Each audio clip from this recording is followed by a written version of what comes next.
It is the Frank and Friends show. Hi, I'm Frank Murphy. I'm Kathryn Frady. And we are ready for another Seymour Smokies Insider Edition. And we are at Buttonwillow Civil War Theater today. Right here on the Parkway in Pigeon, directly across the street from Titanic. And this is a living history show. Oh, look, Steve Gipson's here. The star of the show. We're going to get the whole tour. Oh, this is fantastic. Well, we're looking forward to it. Shows usually at 2 p.m. and 7 p.m., so do check online. The website actually is civilwartheater.com. That's simple. All right. Well, let's go inside and take a look, because you're getting ready for a 7 o'clock show. Yeah, we got 7 o'clock show, so I'm going to have to put on clean socks. Always wear clean socks. Number one rule in Pigeon Forge. That's a good rule. Yep, so come on in. That's where I've got to come around at night to get back over the other side. Okay, so here we are. Oh, this is the nice, this is what it's like. Back behind the set shot there. Yeah. Oh, fantastic. Yeah, so you got to be able to see your way in the dark, because... Yeah. Oh, yeah, it's not easy.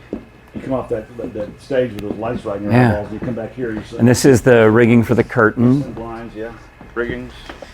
That stuff fascinates me, too. Yeah. And up this way. It's one of my favorite places to be. Right in the wings, waiting to go on? Yeah. It's a great feeling, isn't it? Well, yeah, actually, I start on the set with the curtains closed. And the lights come up, sound comes on, and I'm sitting there reading the Bible. We're talking with Steve Gipson, the star of the show here at Buttonwillow. Big star. Big star. Look how tall you are. Well, he's tall. You know, he's also the tall star. Standing on 3 boxes, so nobody sees. I thought I was tall. But... I'm impressed. I mean, if I looked at you, you and I have met before, but if we hadn't, if this was the first time, I'd already know that you're a Civil War character just from looking at you. I evolved into this over time. I began, as a little kid, I used to play in the cemeteries all the time across the street from our house in the Confederate cemetery. I literally spent more time in that cemetery than I did playing baseball. There was something about that magical smell of those magnolia trees there and those stones. My mama worried about me a great deal, but it turned out okay. But you had to become curious about the names and the dates when you see how many young people. Well, yeah, but see, at that time I couldn't read. I was 5. I didn't learn to read till I was 36. and then both them things caught up. Then I could pick up books and not just look at the pictures. I could actually read the text. But no, over time I began to dig into it, and the research became more intense. I toured the United States as a comedian first for 23 years. Yeah. And all those years on the road, I would take my off time going into cemeteries and museums and battlefields to study this time period just for me. I had no intention of doing this. Well, I mean, that's not uncommon for people to be fascinated by the Civil War. Exactly, and there's a lot of them out there. And over time, this evolved. God will put you where He wants you. And so I started out as a comedian, ended up on stage doing Civil War. But it all attaches, it all connects down the line. So that's how we ended up here in the middle of Pigeon Forge, which is where we were trying to get for a long time. Humor, I can't help being sarcastic. It's just that's the way I am. But I thought I could use that sarcasm and humor to teach, and that's what this show is. It's a teaching show. It's 148% education, but we did it in such a way that you can be entertained by these 2 idiot characters that we portray. East Tennessee boys.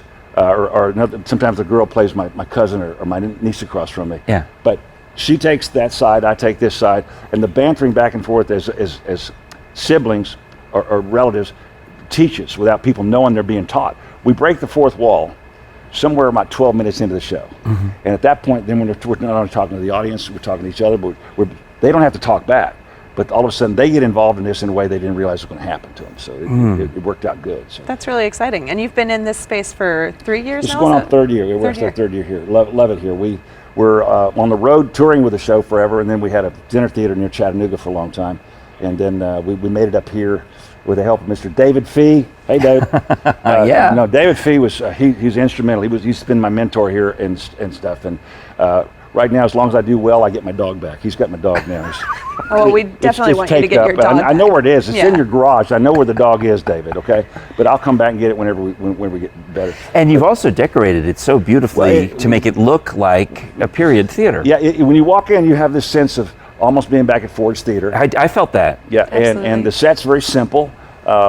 We threw people off when we first got here because there's no set changes in the show because we don't need it. Yeah. There's only 2 people in the show because we don't need anybody else. And that astounded people because how can 2 people hold people's attention for 2 hours and 15 minutes? It's not the number of people on stage, it's what you're saying. It's the story. I mean, it's the brother versus brother or brother versus sister, depending on the... And we do it with a lot of passion because we believe in it. and people walk out of here going, that was 2 hours and 15 minutes? Yeah, well. So you get your money's worth is what you're saying. Oh, yeah, we more. And we do about a 15-minute pre-show to get people set up so they'll understand what they're about to see. That's great. Because this is such an unusual show, we don't want to get people upset with us. But my character on this stage is a 19th century male, and my attitude toward women in the 19th century ain't near what it is today. Yeah. Of course, but that's the point. People tend to judge history instead of analyzing. Right. And that's what's been going on in America. That's why they have so much trouble in the schools. They're trying to tell kids that they were evil people in those days.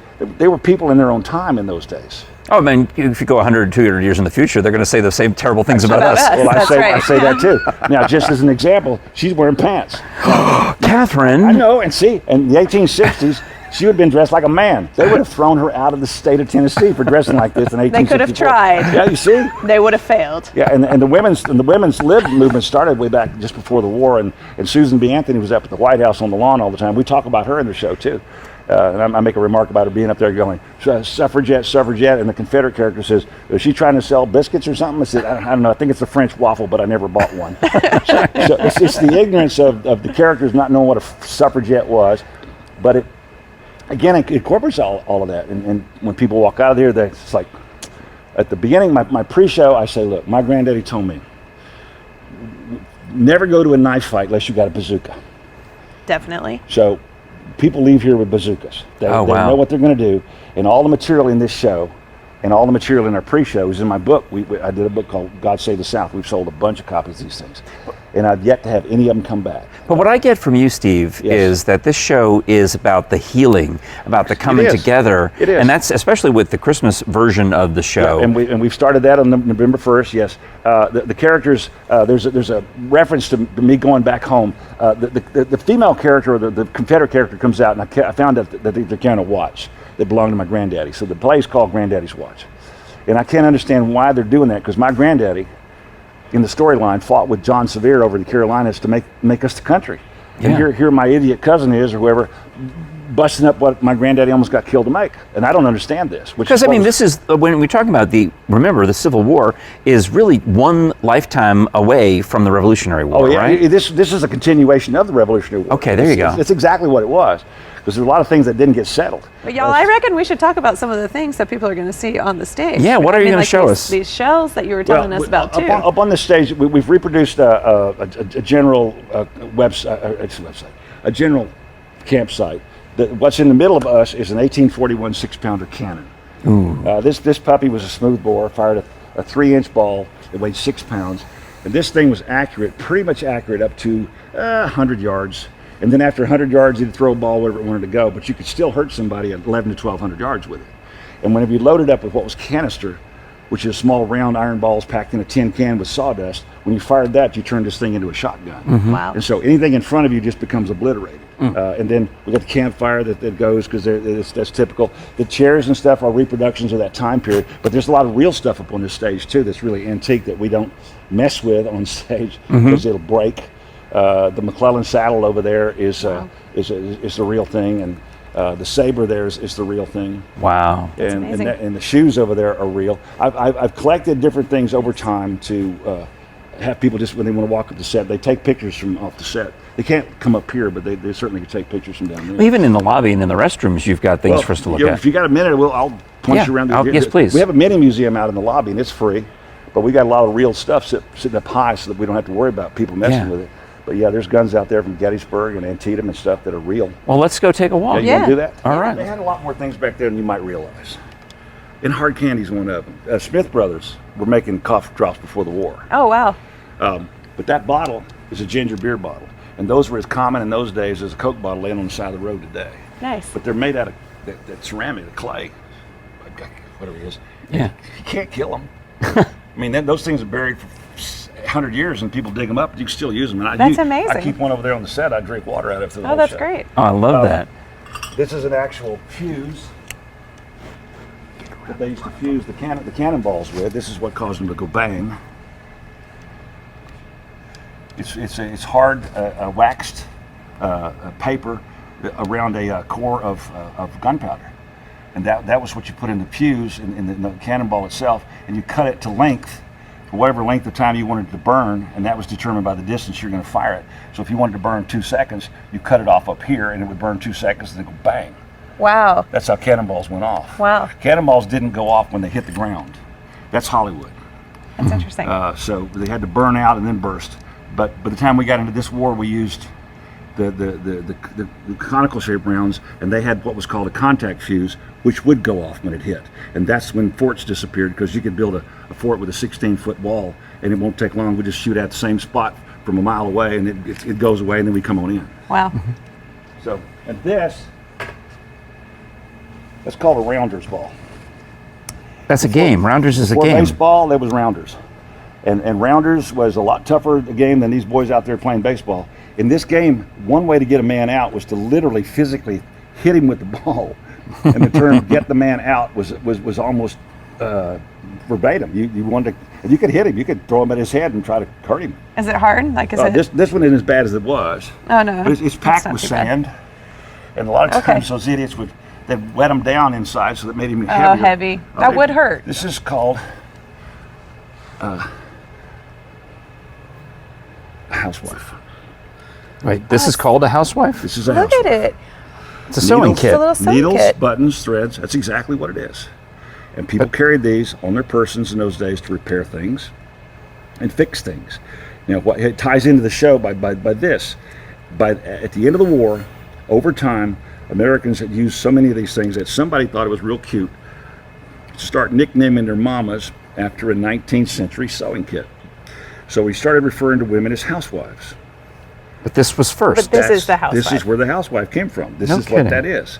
And that would be a great Christmas gift. Yeah. You know? This is the size ball that this thing fired. Okay, Oh, wow. so these are Okay. smaller than I anticipated, but those are they're a little bigger than a pool ball, right? they're Like a cue ball or a 8-ball. this is an original here. Oh wow. Kathryn, pick that up. It's Is that probably heavy? heavy. Go ahead.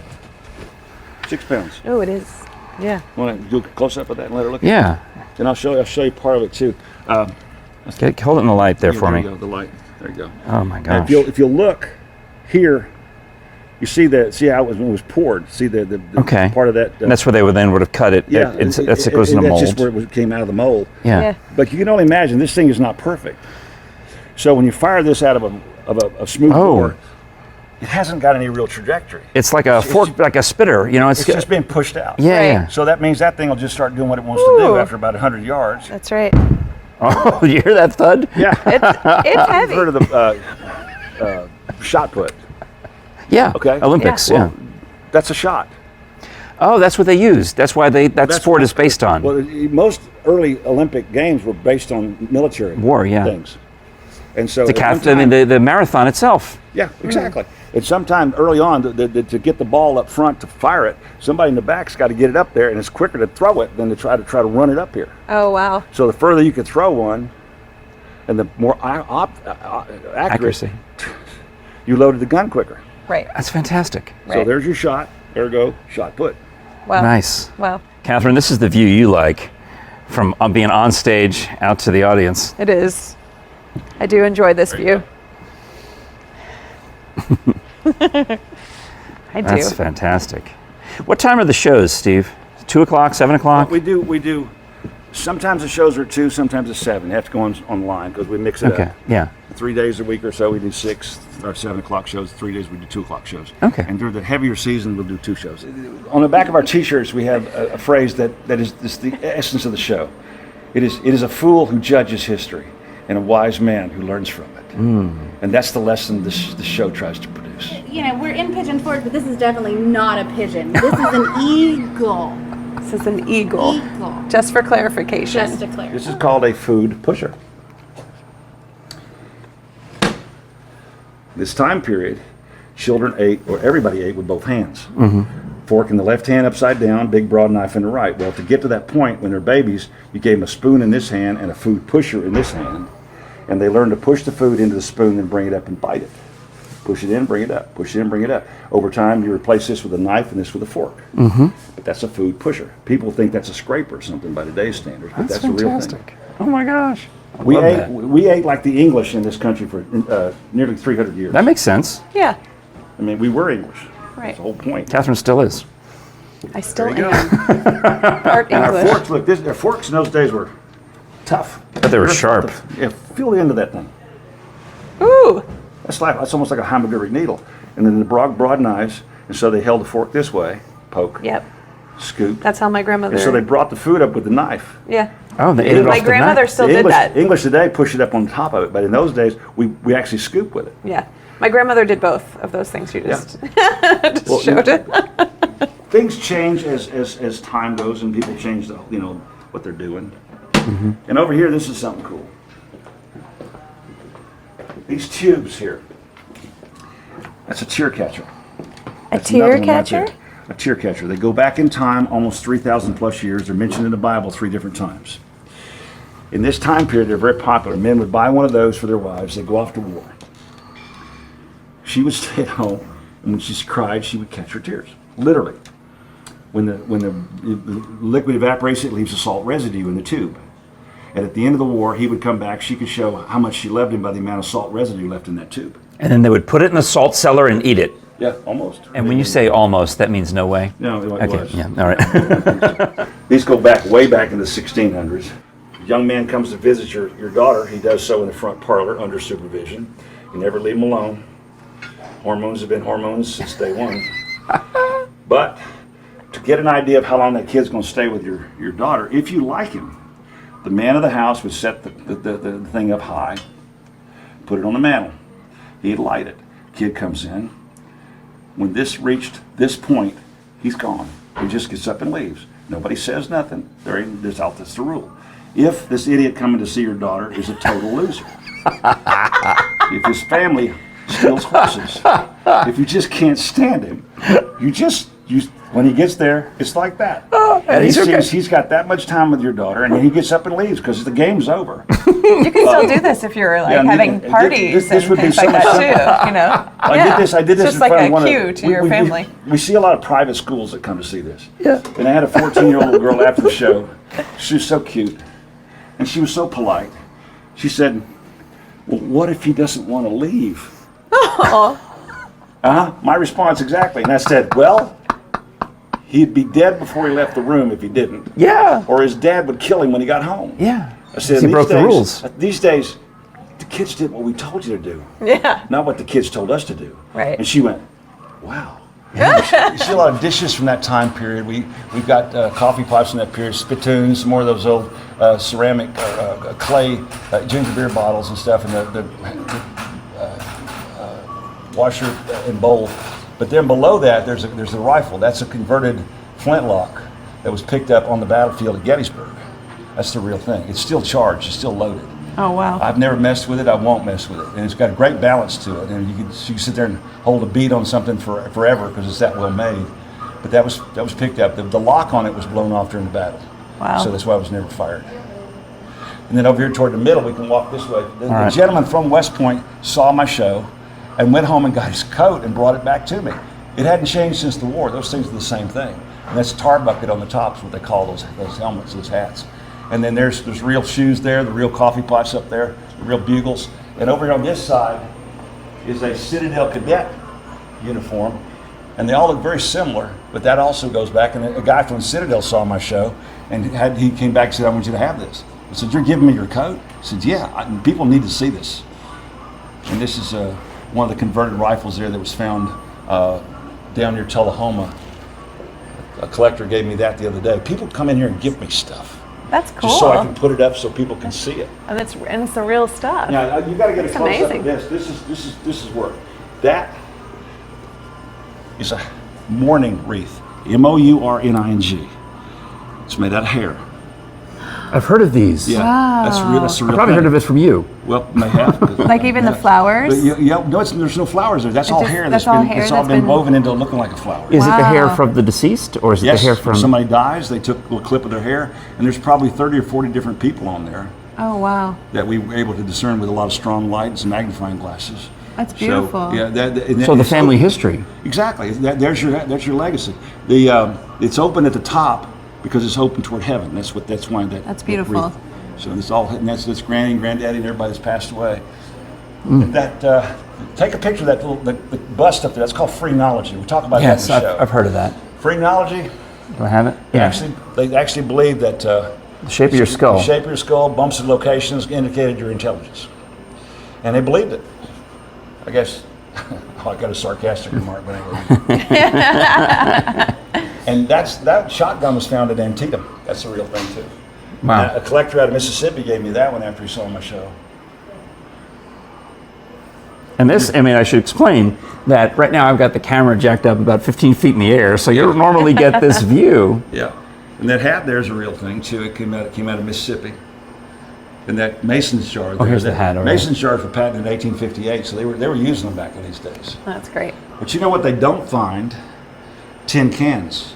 And tin cans were all over the place. Did they disintegrate? They just disintegrate. They didn't last that many years underground. You want to see the ladies' restroom? This is cool. I do.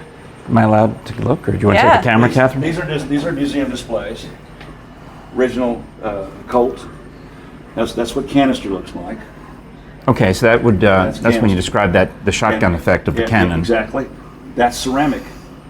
Toward the end of the war, the Confederates brought in ceramic canister from France because it was cheaper. They could load more of them on the ships, and that would kill you just as quick as that would. But this is toward the tail end of the war. This is up at near Washington. The ceramic thing, and that's hardtack. You've heard about hardtack. You'd eat it. It's just water and flour, baked, dried. And you could wear it around you? You could. I had a number of cases where people were carrying them in their pocket and actually stopped a bullet. Oh, wow. They're that hard. Wow.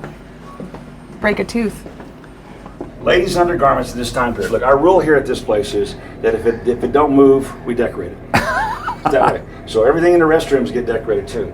These are panelettes. These are the original. Now I'm about to display and explain what Victoria's real secret was. Oh, jeez. Oh. There you go. Oh. Yeah. Oh, I they're see. Open. Their undergarments were open. Yep. So they didn't have to pull them down. That's exactly right. Yeah. Because you ain't pulling down one of those big long dresses, pull them up, and then pull something else down. You ain't got the hands. I'm not Yeah. I'm not saying how I would Yeah. know this, but I think Spanx. Yep. That's There yeah. you go. The ladies come out of here. They'll come in here and take pictures of this stuff too. I think our bathrooms are more photographs than anybody's bathroom in the United States. Probably. They're Everybody wants beautiful. to know this stuff. Well, I was Right, with surprised. the corsets and the flowers and Kathryn, there's a fur coat in the men's room. Yeah, come on. Is there? That's a bearskin coat. Yeah. And we got it too. It's from that period. I got some horns up there. Yeah, that came from my mother-in-law. She grew them? Yeah, I sawed them off her head? No, or I just got them off her Oh, head. okay. Yeah. She molts every year. She's a big old hairy woman. oh, look at this coat. Oh my goodness. That's bearskin. That's a real thing. That is fantastic. And these are hard rubber buttons. Wow. That's a good.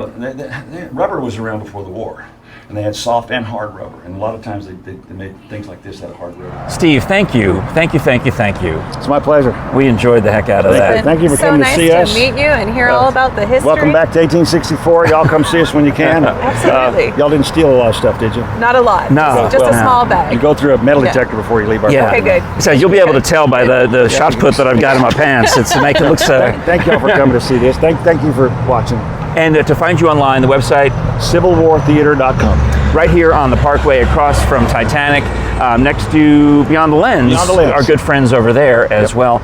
Of course, you can find all of our adventures online. If you happen to catch the 6-minute version of this episode through SeymourSmokies.com, well, congratulations and welcome to our world. But wait, there's more. There's more. Catch the long version at our website, frankandfrenchshow.com. So thanks so much again for watching. Steve Gipson with us. I'm Frank Murphy. I'm Kathryn Frady. And we'll talk to you again next time. Bye.